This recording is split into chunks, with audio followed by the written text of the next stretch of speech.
2.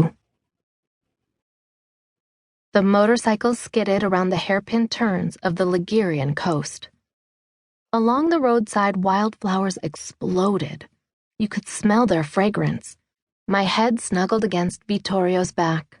I saw them quiver as we passed, waves of yellow and orange nodding over the black asphalt.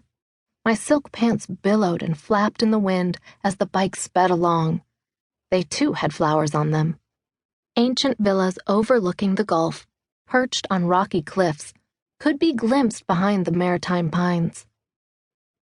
"I'd love to be in all those houses," I said. "I'd like to go into every living room, every kitchen, look out from every window. I'd like to see this Gulf from that balcony, and from that one, and from that other one too." Vittorio laughed under the helmet.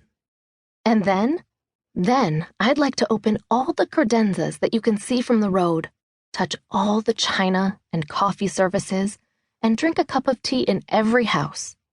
Don't you think that life in those houses must be beautiful? What can they be doing? Are they about to play tennis? Are they having breakfast on the terrace? I picture them walking barefoot on ultramarine tiles." "Ultramarine, no less," he teased.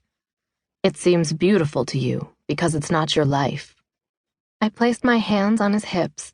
I could feel their suppleness under the t-shirt. "Vittorio, do you think it will always be like that for me? Will I always be on a road, fantasizing about other people's houses?" What had Vittorio answered? I don't remember. Maybe he hadn't said anything, and I must have bitten my lip and gone back to looking at the sky, which seemed to race along, azure blue, with us.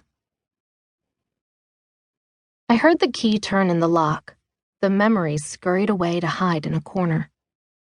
Anna found me sitting on the couch, cross-legged, used tissues everywhere. It was 7 a.m. "Already up?" she asked. "Sort of." "Maybe you still have to adjust to the new rhythms." She pretended not to notice my red eyes. Anna doesn't pander to my grief by indulging in my little pity parties, doesn't look for a way to console me. She cleans the fish while I have breakfast, boils the turnips as I dunk biscotti in my tea.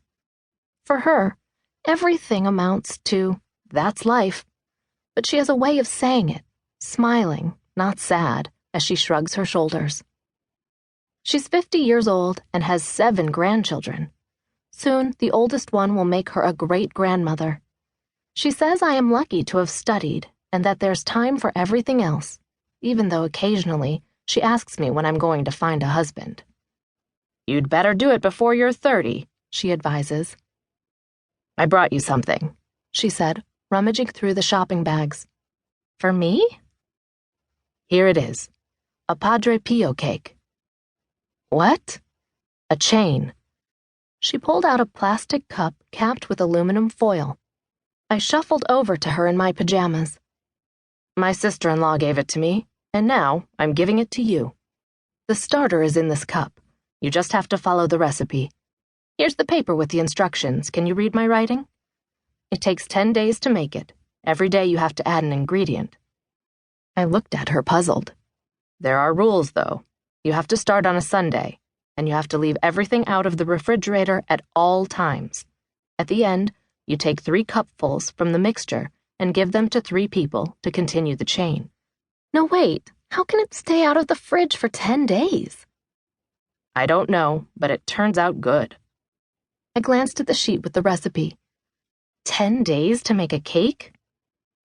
Finally, when you put it in the oven, you can make a wish. That's why it takes time. What do you think? She went out to the terrace. She always starts cleaning from there. My father came into the kitchen eating a yogurt. With his spoon, he pointed to the cup I was holding. "What's that?" "Nothing." I stuck the cup in the freezer. Tonight, I attended a birthday celebration. We were in a restaurant, a kind of girls' night out. Betta asked me about him while we were at the table. "And Vittorio, do you still think about him?" I felt the other women's tension. I sensed their legs jerk, stiffening under the table. Betta